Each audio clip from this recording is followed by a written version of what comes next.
What's up, guys? What up? This is Toss and Turn NYC.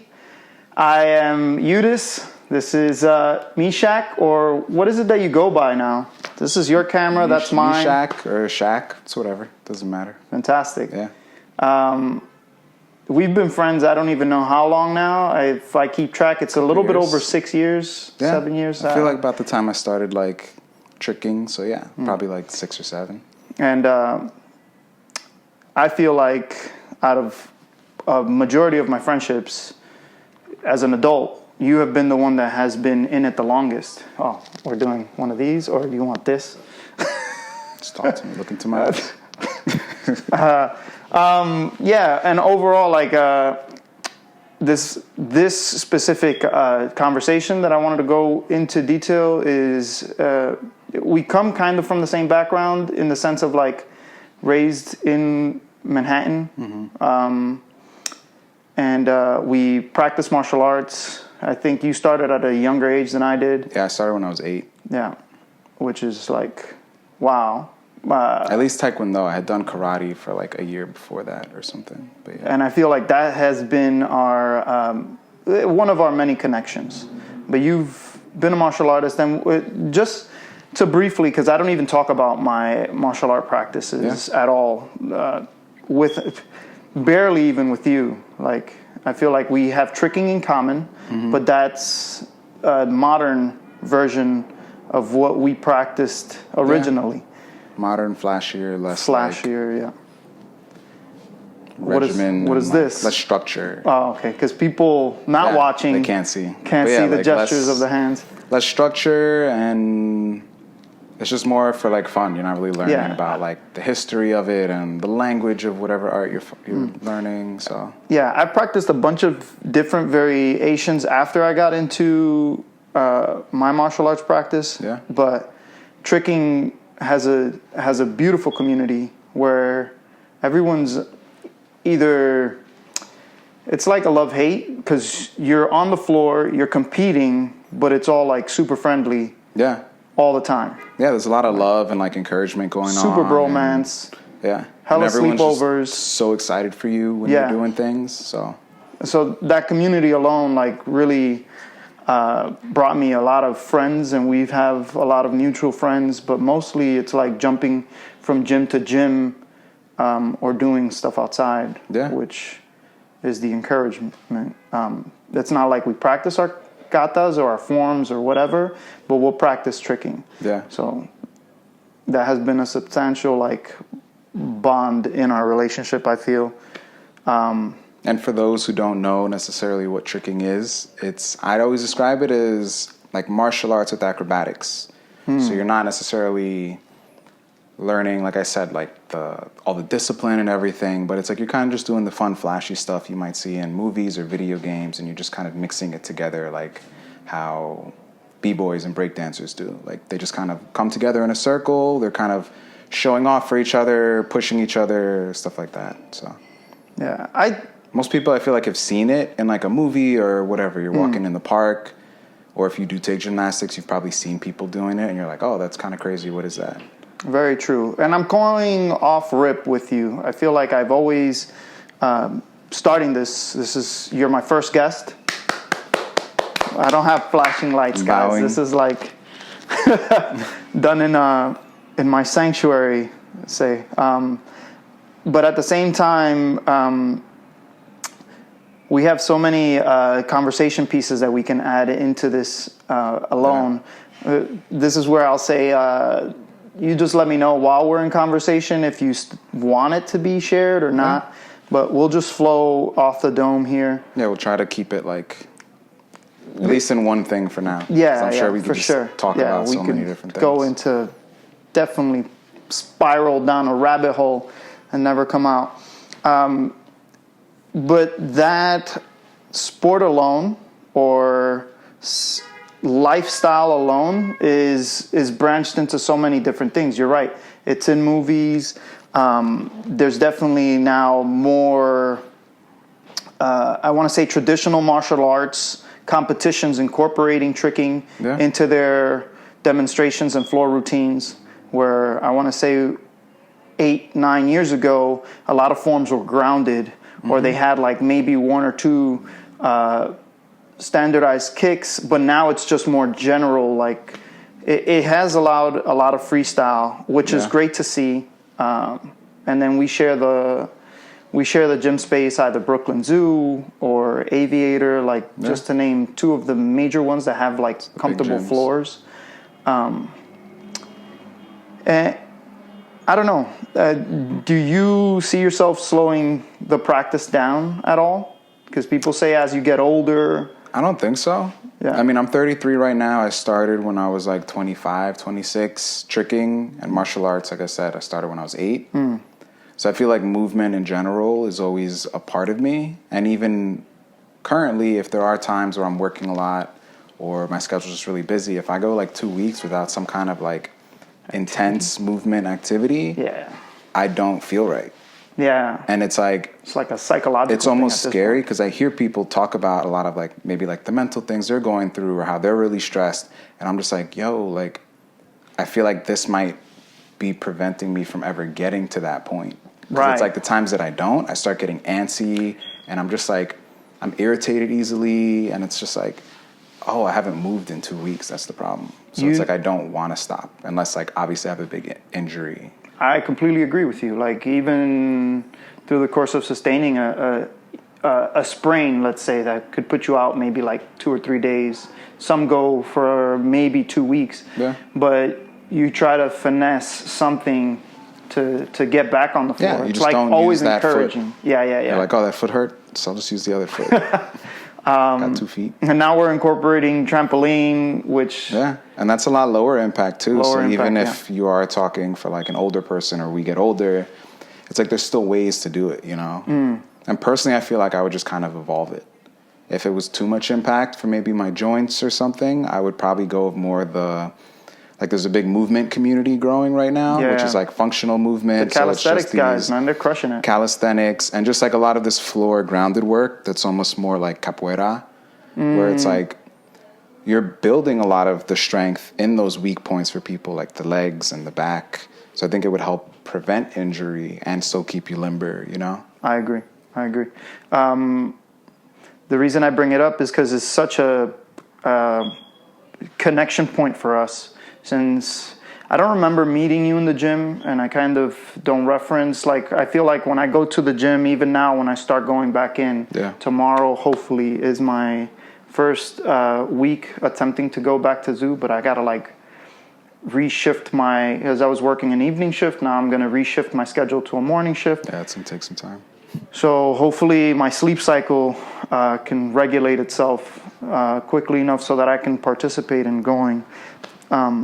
But even so, going to a gym after work, which is still the process. I never want to train something as heavy.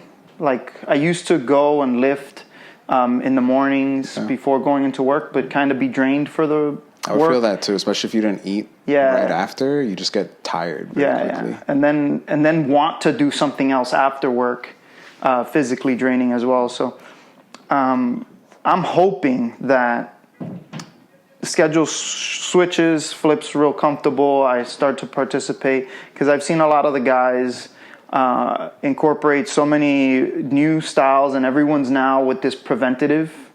Like, do you find yourself doing preventative maintenance? Bands, balls? It's more so when I'm in, like I have a few things that I know I need to work on. Like my ankles have always been pretty tight, partially I think from Taekwondo, and I always did soccer since I was 8 also up until college. So I think that translates to other injuries up the chain. Like any injury, when I look back, it's like I've gotten 2 ankle injuries, and that was basically I didn't have a range of motion for it. I see. The landing. And then my knee, and actually currently my knee's a little messed up right now, but I think it's related to my hamstring, but then it's also related to my ankle not having enough mobility for my body to function mechanically correctly. So... What do you find that you do, like how do you go about doing your research? It's just internet, and it's just been over the years, like if I have some kind of pain or something, if I'm like, okay, my elbows don't extend as much as other people.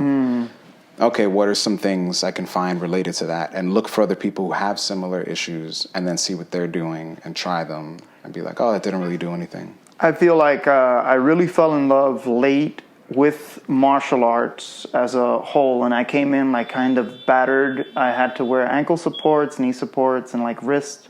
And I started when I was 21. I feel like it wasn't in the budget. Yeah. Like, kind of, my parents weren't going to be able to afford any martial arts classes. And then I did a lot of ridiculous, stupid shit when I was a kid or younger. And then I was able to purchase a bike, which was low impact, but I still did it the wrong way because I was doing BMX and heavy impact shit. But when I got into martial arts, it was really grounded. My style isn't flashy at all. It's rooted in being stuck to the ground and supporting your own weight. Yeah. And only at, I think, 25, 24, I was like acrobatics. And my introduction to that, not tricking, but just gymnastics in general, was at the age of 24. Like, I wanted to learn how to back handspring.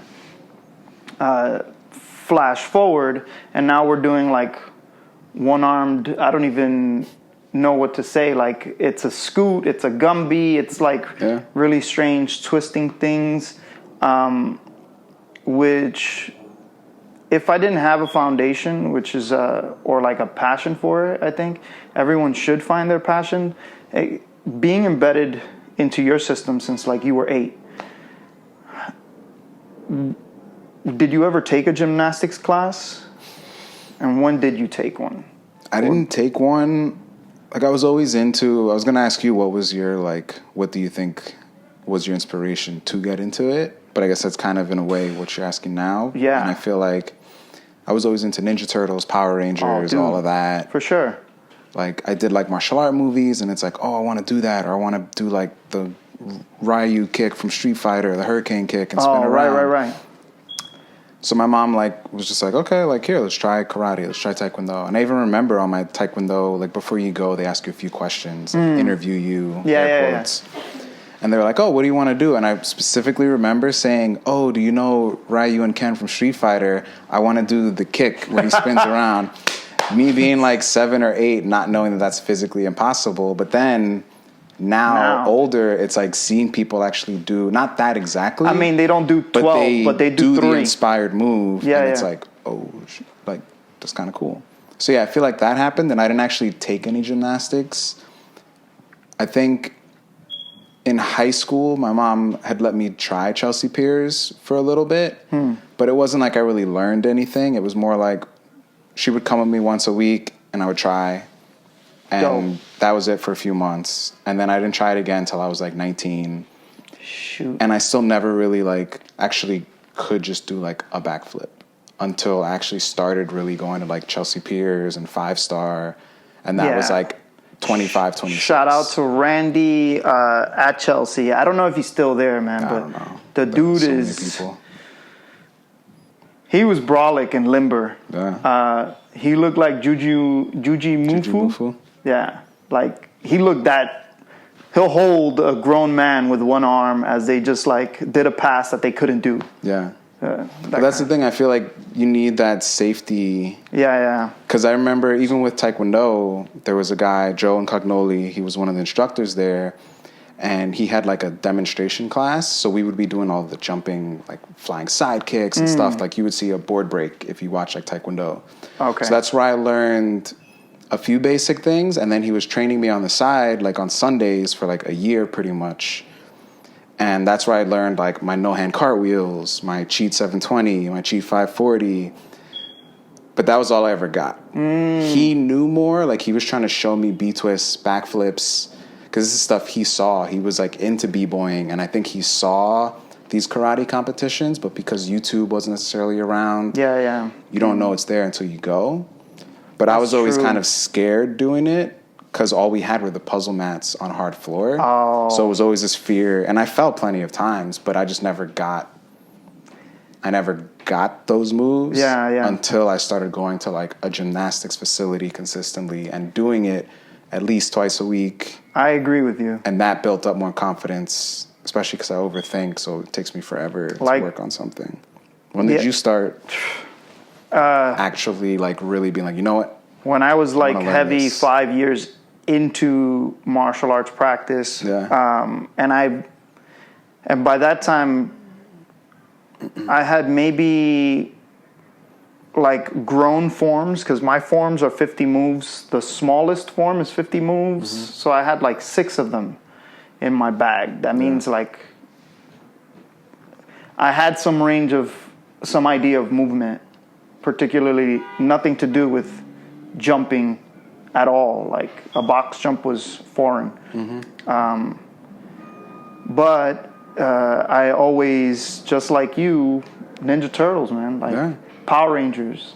They would always do like explosions, crazy, like now they you can say layouts, or because we know what terminology. But it was like, that cool. They were always doing some dope stuff over some crazy objects, and or like Master Roshi in Dragon Ball Z. I always love the intro because there's this part where he does this like, he dodges a ki blast, but he does this side flip, and the way he like splits his legs, I just always remember seeing it. Krillin does it all the time. And it was just such a crazy aesthetic, and he just jumps sideways, and I was like, I want to do that. That looks so cool. My favorite all-time Dragon Ball Z sequence, not even, it's just Dragon Ball sequence at this point, is the Tree of Might. It's one of their first movies where Goku's fighting like 3 or 4 guys, slanted surfaces, but he's like that's in the intro too. Sprints, he's like dodging the backhand sprints, tuck. It's straight up Jackie Chan. Yeah. Animated, right? But then Jackie Chan comes out and crushes that whole shit because he's like avoiding swords. Yep. And he's just ducking into like full splits, back bends, back tucks, straight up Jackie. But I think Goku did it first. And then that was my inspiration. Chicken or the egg. And then boom, Jackie does it, and I was like, I want to be that dude. Yeah. It's like, you could do this in real life. Yeah. I didn't realize. Front flip onto a table with a split, and like then go into cupped backhand sprints or some crazy. So, but then that's what's so great. I feel like when you get into the community, because people, even if something's not possible yet, they encourage you to try it. Yeah. Because they're like, oh man, like that would be sick. Like you should try that. Because for me, like Taekwondo, I had learned cheat 720. So it's essentially kind of like 2 rotations in the air. It's cheated, so it's more like 1.5, and then you throw a kick out. And I always wanted to do the reverse of it. So do it with a roundhouse kick instead of a hook. Wow. And I was always like, I don't think that's possible. Like just spinning in the air, and I would try it, and I was like, this just feels so weird. Yeah. And then once I started getting, right before I got into tricking, I started seeing, that's when YouTube came out, and I started seeing some crazy Taekwondo videos. Yeah. And then that's when I discovered it's a cheat 900. And I was like, I was trying that by myself when I was like 16. If I was in this community and had these people around, it's like I probably would have pushed it harder. Been developed already. I wouldn't have been like, I think it's impossible, Right. Which is why, like, I can appreciate a facility like Chelsea not being in that world or realm, and then wanting to incorporate parkour. Yeah. And then wanting to incorporate, now allowing people to do random tricking, because it wasn't allowed. When I started, it was very strict. Iffy. Yeah. So I got into going to, I went to Chelsea once, took their adult classes, which exponentially has gotten more costly. But it's because, you're providing comfort. No, it's really like you're safe. Yeah. You got like at least 2 instructors for the class. Yeah, you're super safe, dude. When I went, I mean, people are fearless, and they'll just chuck things without being like self-aware. But I took a class. I was like, give me the basics, give me some conditioning, and really just took 1 class and then left for like 3 weeks to work the basic things. Practice on yourself. Yeah, because He gave me how to hold handstands properly. He gave me like how to actually launch into a round off, like really simple things that you can do on grass or on a floor, and it didn't have anything to do with tumbling. And then I went back like 3 weeks later, and as soon as he saw my technique really improve, I just learned a backhand sprint like within 5 minutes. Yeah. So in 2 classes, I was doing things that I didn't think were possible. But the 2 classes were, separated by maybe 2.5 to 3 weeks, but with my own training involved into it. And I think that that's like a good method for anyone that's like trying to fire truck, guys. We're in New York. Welcome to Toss and Turn. Do a intermission real quick. So I think for those trying it out or wanting to start, they don't necessarily practice martial arts and want to get into tricking. Yeah.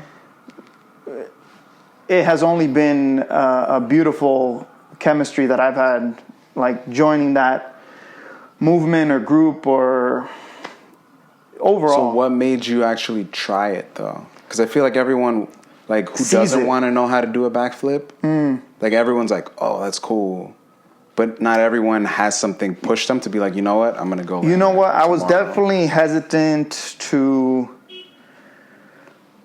Well, I think when someone practices a martial art, you have to be willing to say, like, I'm not good at something, and then start.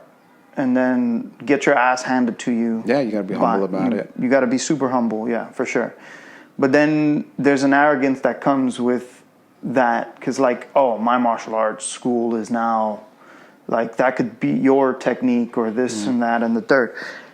But as you continue to progress, you start to find out that you don't really know shit. Yeah. Like, black belt is a beginning. There's, like, so much to learn from, even if you get grounded in a system.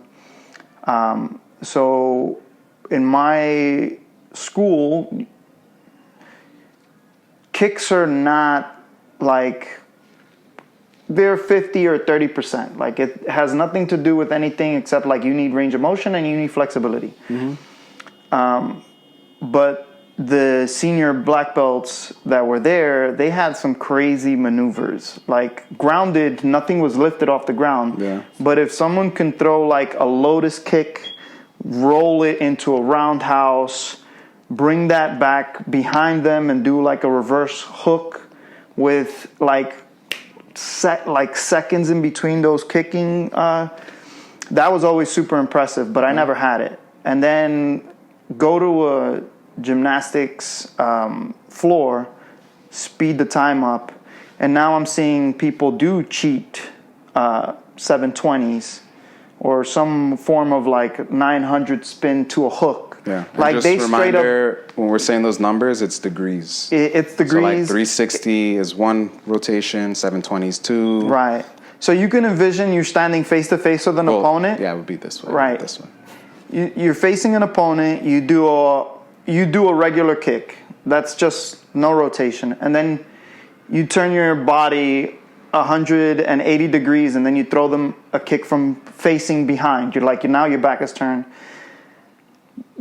That was the extent. And then you upgrade to spinning 320 degrees. Yeah, and then like the 720 was, why would you need to spin more than once? Yeah. Right? It's just a whip power, but that... You just challenge yourself. Yeah, I actually heard... is what kind of built. Because then they started doing... what is that show? History Channel? I want to say they did a deep dive into slow motion, striking power. Yeah. Oh, yeah. They had like a Fight Science. Fight Science. Perfect. Yeah, that's it. That's the show. Fight Science. They did a crazy 720 kick into Spanish music, guys.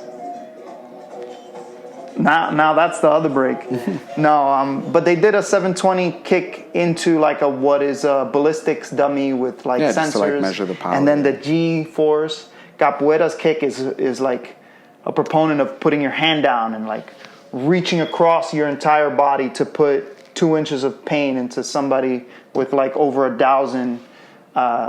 It's crazy how many pounds of pressure you put I in 2 remember inches. they did the Muay Thai guy. I think he had the hardest impact. He just kneed someone like from a clinch knee, and the equivalent was to like a 35-mile-per-hour car crash. They said that's the force that the dummy just took to the chest. I don't know what that means in like actual terms.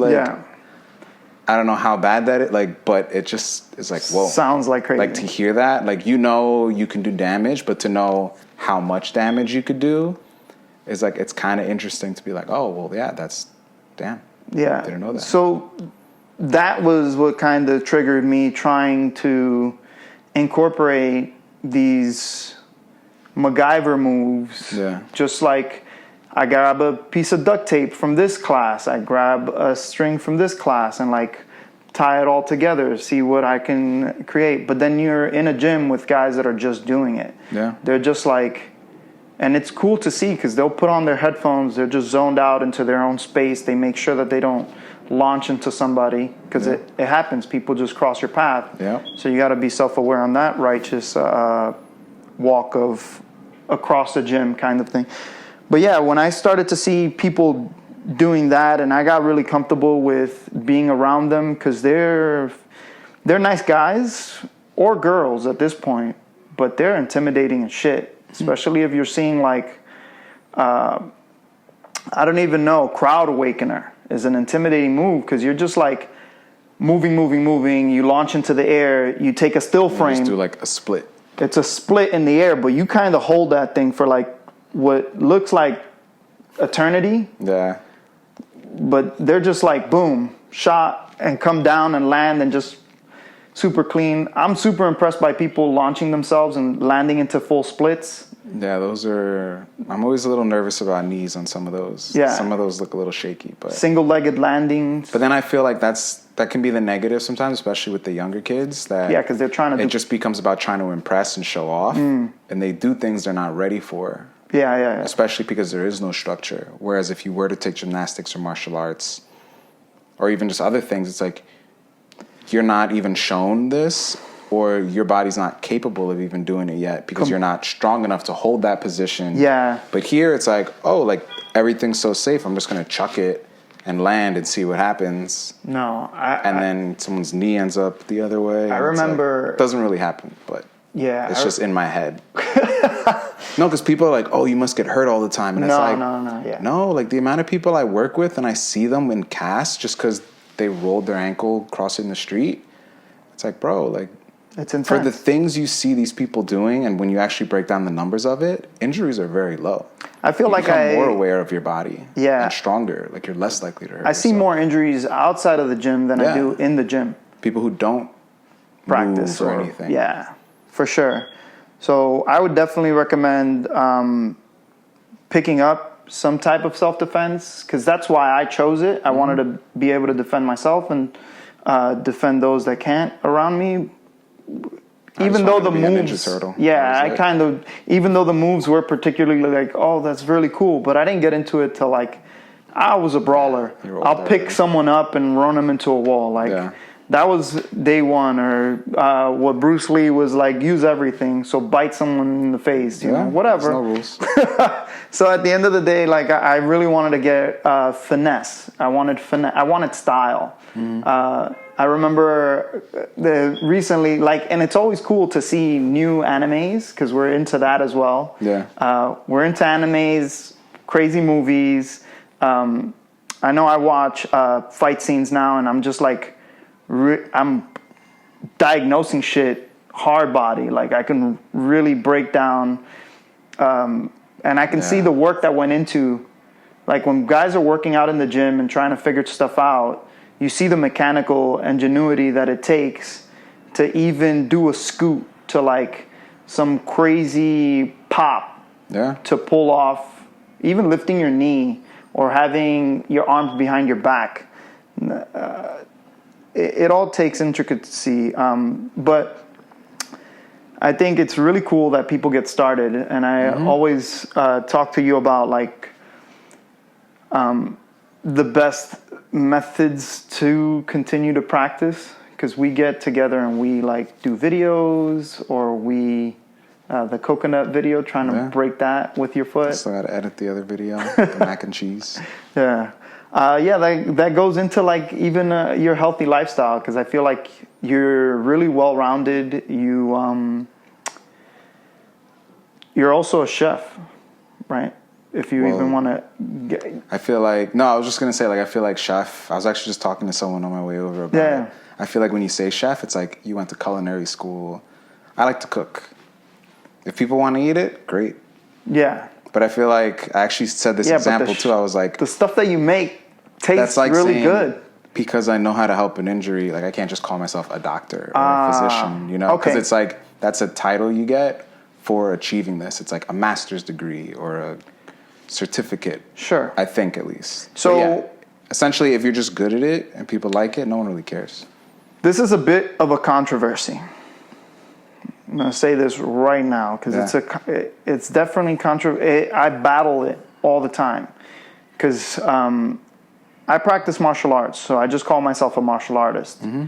And just like I want to say Jackie Chan, you know, I'm going to just highlight the major guys, the two specifically, Jackie and Bruce, because they have their styles are so opposite. Mm-hmm. And I want to say we fall somewhere in the middle because we can kind of do the comedy aspect because of the acrobatics, and then we could be real serious because even your discipline is grounded in some sturdy shit. Mm-hmm.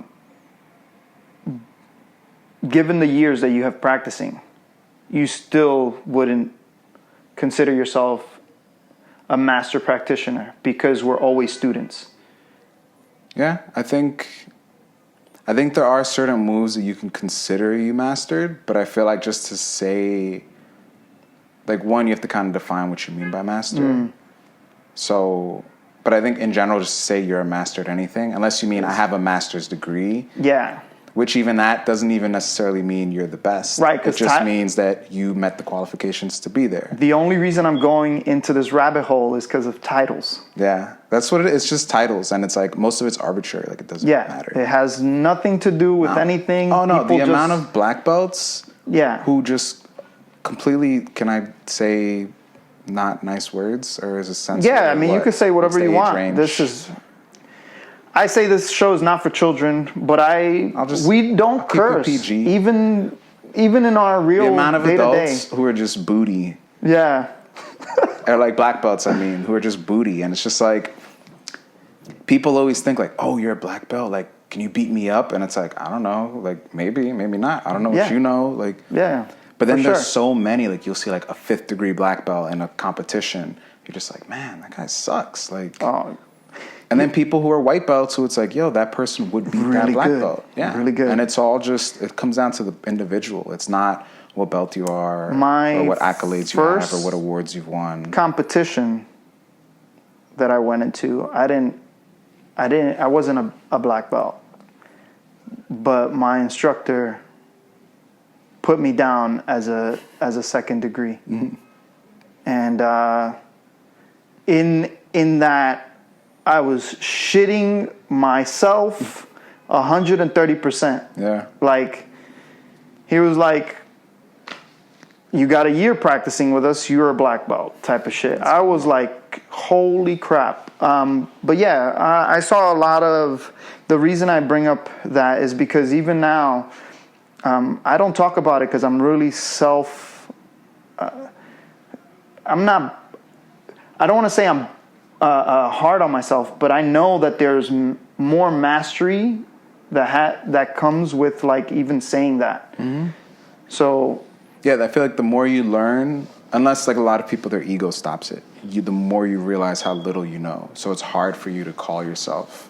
Yeah, so I don't. A master in a sense, even though technically I'm a 3rd degree. Yeah. So if I were to test for my 4th degree, technically I'll be recognized as a master, yes. And I could open up my own school and I'll have my own students. Yeah, my practice, Grandmaster would be like 7th degree, I think. Yeah, everybody's school is a little different. For those of you that don't have any martial arts backgrounds, there are definitely many different colors, different schools, different ranking systems. So particularly depending on the school that you're in, they have their own set of Yeah. alignment to what they consider like a beginner to a master. Yeah. Whether there's 4 levels, 5 levels, 8, 12, And there's usually 18. some kind of big organization running it. Yeah. Like for Taekwondo, the Kukiwan is one of them, and that's like the main one in Korea. And that's like, if you watch They Taekwondo in govern, the Olympics and all of that, it's like they're the ones who choose everything, like the way the forms are done, what requirements there are to get your black belt, how the competitions are run, the uniforms, all of that. Yeah, there's a lot of rules in play, A lot of politics too. The history is there and it's grounded in some form of realism. And I feel like now with social media and the way that information is transferred, growling kid, who's hungry? You didn't eat? What? Yeah, I had breakfast, but it's 2:30 now, so Yeah, true. we'll probably grab something afterwards. But even in this day and age, there's so much information, and the way that we practice and the way that we study and the way that we intermingle. I know I've been to like a lot of tops. We're in New York. Yeah. We are in the central, if not, I want to say central because I had a boy that lived here who introduced me to martial arts. Shout out to Ian. He ended up, I don't know if he wants that information out there, but he practiced ninjutsu now, and he moved to Japan for it. And now he's been there for like 5 or 6 years. Cool. And that's some legitimate shit. But his instructor travels the world. One of his instructors travels the world, and that's how he met that specific instructor, fell in love. And I think that's the major thing, like fall in love with something, have a passion for it, and then continue to evolve it. But being in New York, have you been to other schools? Like I've gone to one of the master classes for Aikido, Judo. I just don't talk about like all my history, but there are so many schools in this city. Yeah. And there's so many schools that are not on maps. Oh, yeah.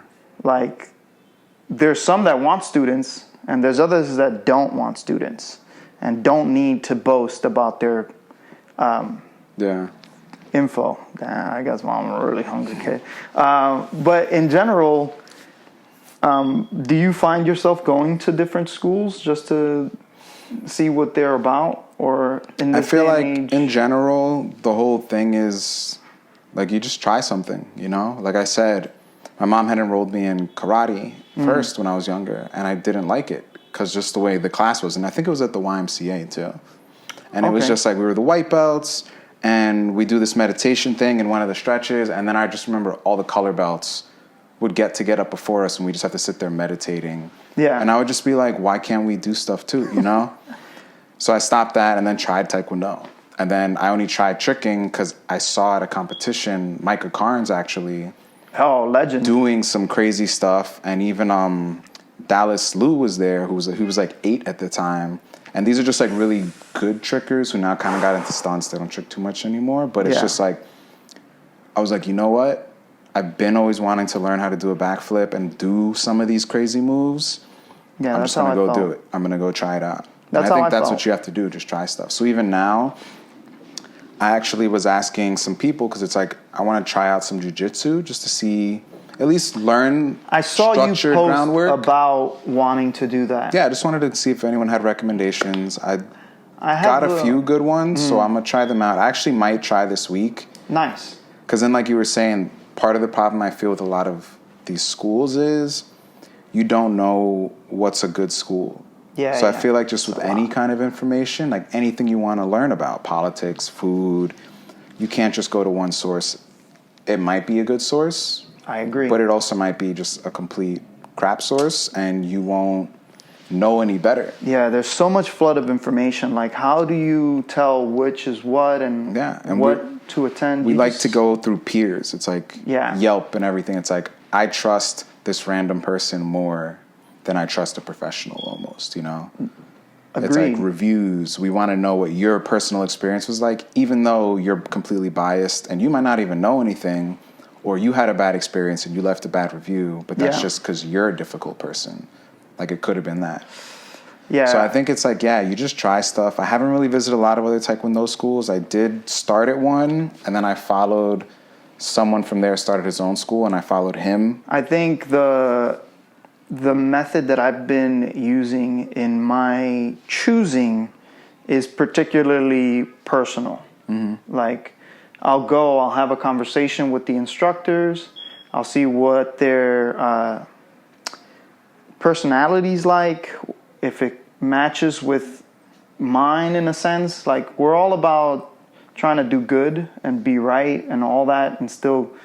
So if that matches, and then of course the information has to be some form of grounded, because now they even got like schools where students are falling over at the flaunt or show of a master moving their arm, claiming that there's chi-driven stuff. No, so that stuff is like, it's interesting to see, and then they'll show that same individual trying to clash with someone that does MMA, that doesn't really care about energy flow and getting his handed to him.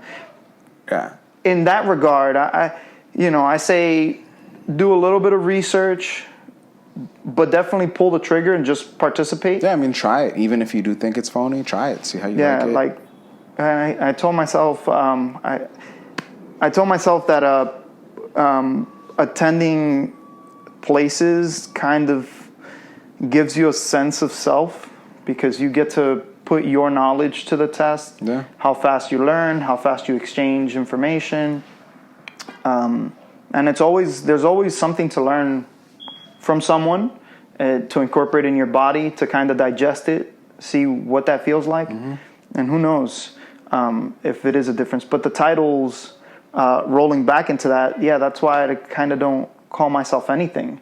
And when people ask me what school I participate in, it's hard to say, because I'm grounded in this traditional school, Lohan, Laksao, Chunfa, Shofa, and I don't even know if I'm saying that right, Like, I don't have the jury, like, the way that my tongue curls is foreign to the native tongue that I'm supposed to speak for the system that I'm practicing. But it's grounded in a southern style. It has weapons, short, long range weapons. And there's so much information that it touches almost all systems. So like Sui Jiao is grappling. So there's a bit of jiu-jitsu. There's China and hand locks and gestures where you're doing. So that's something too. Pretty much all martial arts share the exact same things. Recipes, it's just they choose to focus ingredients on something, or the style of it's a little different. Yeah. Like Tai Chi, it's these big kind of slow circles, but if you break that down into like karate or taekwondo, you see them do the exact same blocks. It's just they use like their whole body for it. Boom. So it's just styling it to how it sees fit. Because they're all also pretty much aware that they all just bit off of each other.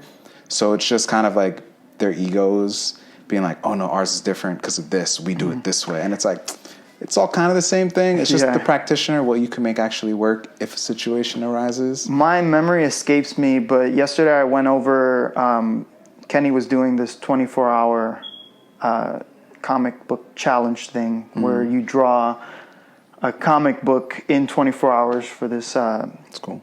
It's very cool. But I got a chance to travel out there. It's about an hour away from here, like everything is if you're taking a local commute. Yeah. But if you take a car, it's like 20 minutes, right? Pick your poison. But got out there, and immediately we started talking about like his practices, and then he was like, "Oh man, I just saw this documentary where karate is finally grounded in Chinese martial arts. It came from the White Crane." And I was like, cool. Where did you see that? Because I want to say I know of that because I've heard of it and I saw this documentary. And he was like, it's on YouTube. The link is somewhere in the description below. I don't necessarily have it in my mind right now. and I'm not, once again, we're going off of a kind of no notes here, but the documentary was really old, dude. It's like when someone had to follow you around with a shitload of cords, and you were plugged into this huge VHS, the boom mic and all this, and the guy is Chinese, and he's just traveling through China with a crew, and it's like 1993, I want to say, like when we started getting into type of documentary series for television, but I was like, oh, that's great that they broke that down. That's cool. But even then, it's like you said, you don't know the source. But you don't know. You don't know how much information they actually looked up and research they did. Yeah. So it's could like just be a propaganda. Everybody kind of thing, says that something came from somewhere, and a lot it of was people rooted say here, and it's from all of Japan. them came from Africa. Yeah, and there were like now a it's few all, original arts. Where do we come from as humans? Yeah. So it's like ultimately it doesn't matter. Like everything gets improved on. That's like, exactly what I wanted to get to. What we can do now. That's why I guess asked. You want to know the history, but that's why I asked about how do you find your position, or do you even have a title? Because so much information, but we're living in the now right now. Yeah. So like whatever's history is just that. There's new fundamentals to eating that we're breaking news every day. New fundamentals to cryotherapy or some form of recovery medicine. Just like how to raise children, or how to get a job, and so everything is just learning, like brand new.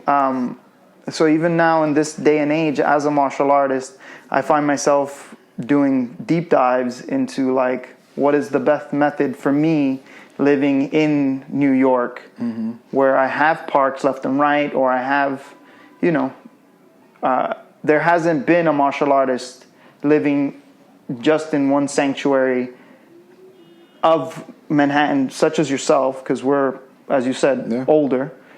We've been living here. We train in the parks. We train in these modernized kuns or dojos or gyms. Do you think that you're optimizing your, like, do you particularly see the longevity in it? Like I said, you're not stopping anytime soon. I think I see 90-year-olds doing calisthenics and doing muscle ups on bars. Yeah, I want to be that person. Right. You know? So like, but I mean, how do you foresee with now people saying that they're going to do urban gardens, and we're not going anywhere. Like at the end of the day, the more practices that you implement in your lifestyle, the closer you'll be to that mastery level, I guess. Well, I feel like if you truly want to master something, you focus on one. Okay. Like if you get abroad, if you start diving into too many if you're going to suits, try different arts, or you're going to try all these other things, or even like if you want to be a master painter, you don't necessarily also try to master charcoal or pencil modeling, pencil, because it's like you just don't have the time. It's like whatever, the 10,000 hour rule. I don't know if that's true or not, but they're like, it takes about 10,000 hours to be a master, whatever. So these child prodigies have put in that much time to get there. So it's like anytime you're not putting into the thing you want to master, it's just going to take you longer. Do you believe in the concept of, what is that, a polymath? What do you mean? Because there's the jack of all trades, which is you're okay. Yeah. So I'm not great with vocabulary, but when I heard of jack of all trades, that person is a master of none. Like he's okay at everything. You're okay at riding a bicycle. You're okay at a skateboard. But a polymath is a guy that could probably do a bar spin on a bike. Right? Could probably do a bar spin on a bike, or could do an ollie on a skateboard. So it's like the master of everything? Or it's someone who specializes? Specializing in more than one thing. I think, I'm not saying it's not doable. It's just, it takes longer. Yeah.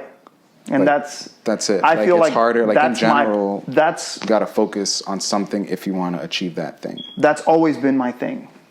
Like I have. But it depends videos. on your goal. Like, what's your goal has to be the question, because it's not. Okay. It's like jack of all trades, master of none, or a specialist. Neither's right or wrong. It just depends on what the task requires. Like, I do design and animation, but that also dives into programming and like logos and flyers. So it's like I can do all those things, and yes, I might get more work because of that, or I might be broad, but at the same time, if a master programmer goes for that same position, why would they choose me when my knowledge is very shallow? Right. So it depends where you want to be in life. It depends on what you're trying to do. But timing. If I want to be maybe working for myself and creating my own things, then being able to understand and do it all myself makes more sense than just being a specialist at this one thing. Correct. And I feel like how you were saying with the titles, I see a lot of these patterns everywhere. It's like even when I work places or you meet people, they're always like, oh, what do you do? And you're like defined as your occupation. And I feel like I always answer it like, well, what do you mean by that? Like for fun, for work? Like, yeah, I made breakfast today. A lot of people don't make breakfast. Is that like a definition of like, I sometimes just mess with people because of that, because it's fun. But at the same time, I think people aren't aware that there's more to life than just being called, you're a doctor, you're a sales associate, you work here, you do that. Because it's like, you can do that, but like, we still do martial arts. We have different like diet things. We like to talk about people with certain things. We also do like photography. So it's like, just because you do something most of the time, there's still like 10 other things that you're doing almost equally as much.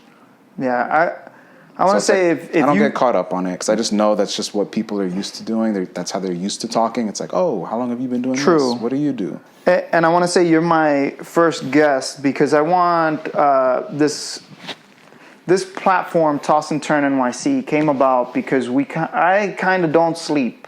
Like even yesterday, I went to sleep at 3. I got up this morning.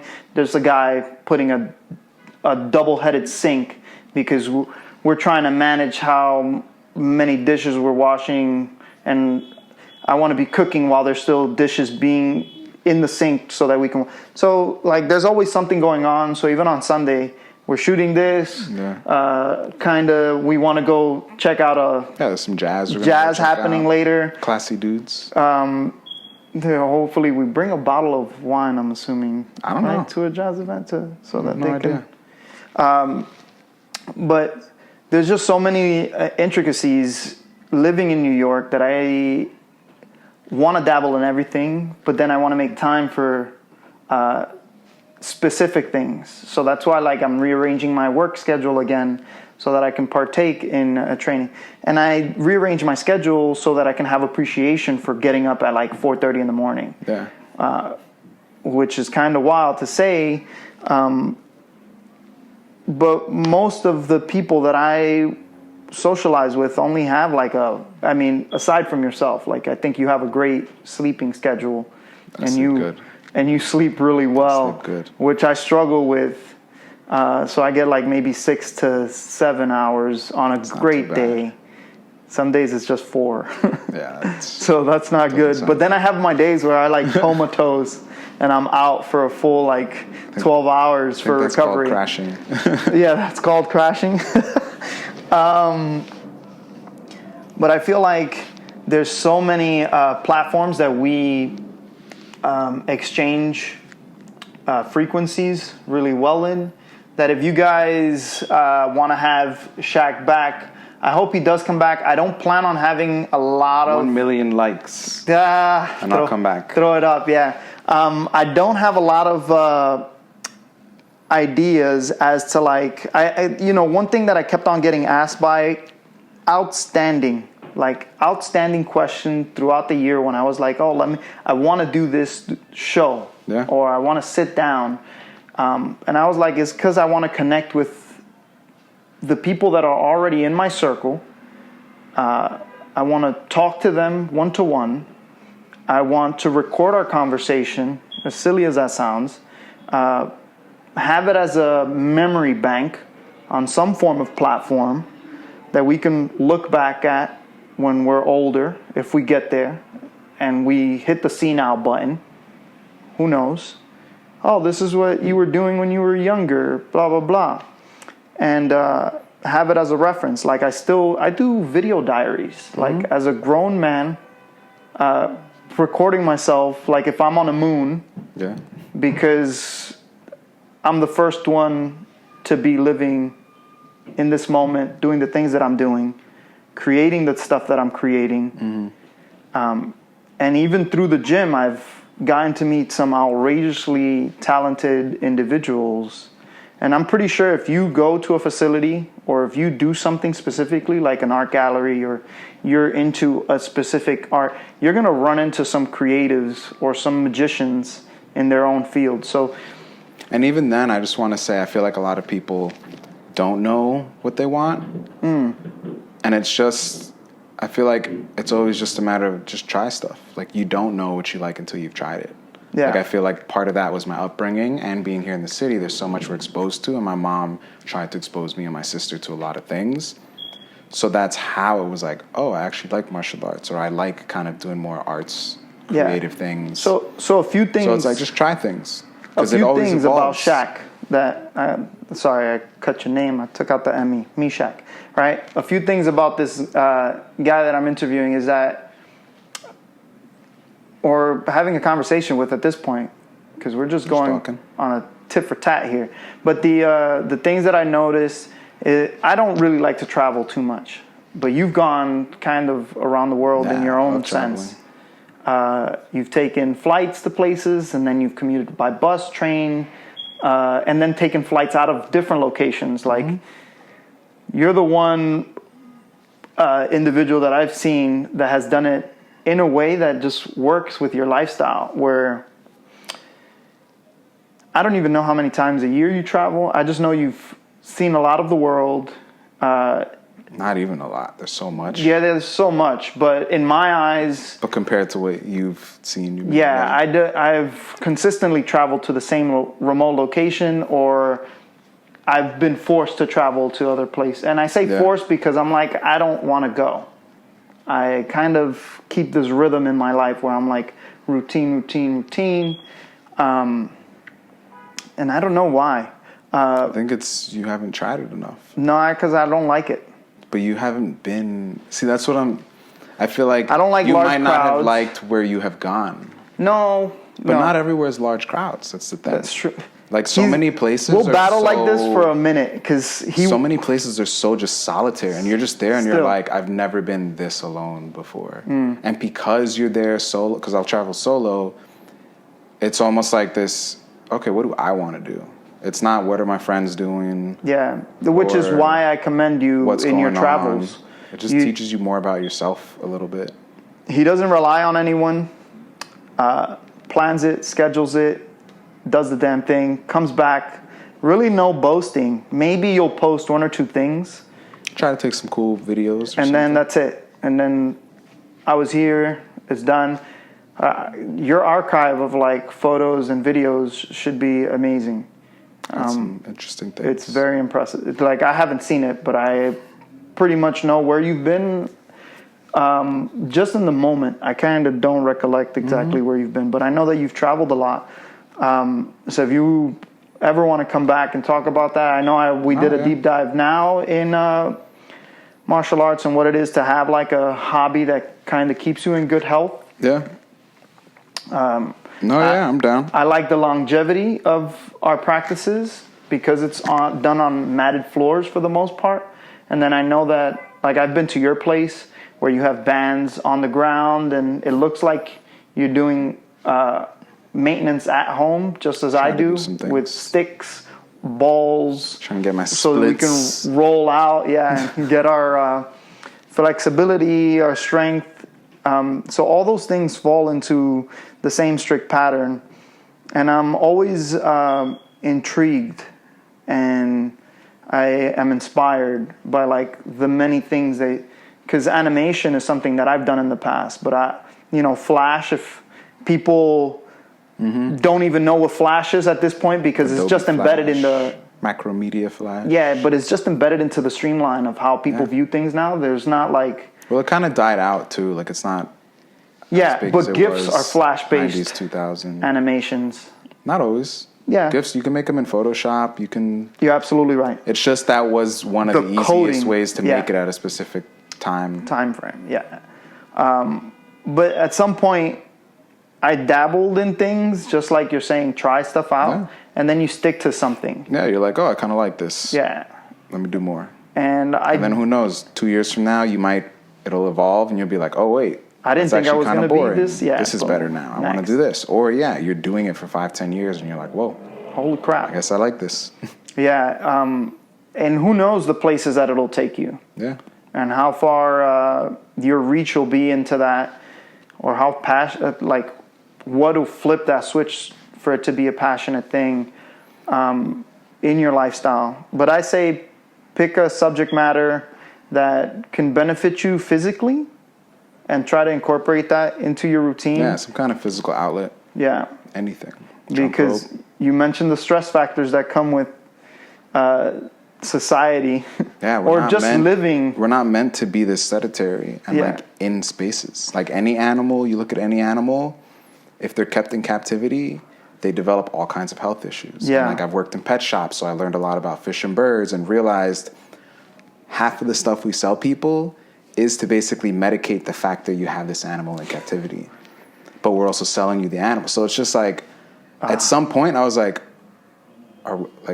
it hit me and I was like, whoa, does this apply to us too? Like the things we're eating, we're not getting actual sunlight, like no vitamin D, because windows, you're not getting it through that. Everyone's working all the time. And we're just not moving. We're not outside. Like most animals aren't meant to be confined to a small space. Yeah. Like we should be doing something. So it's like, yeah. That is the time. I want to say we should all be doing something. Yeah. So let's go do something. Yeah, let's go do something, man. My sister always likes to end on some note. She'll be here the next episode. I asked her to sit in for this one, but she was like, no, I like the idea of it being you and him. She probably just...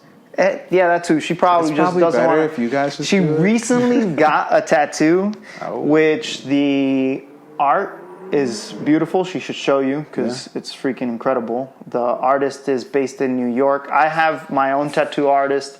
She now has found one through a mutual friend of hers. Okay. And the guy is like nasty. And I know you don't have any ink. I don't. Which... Pure.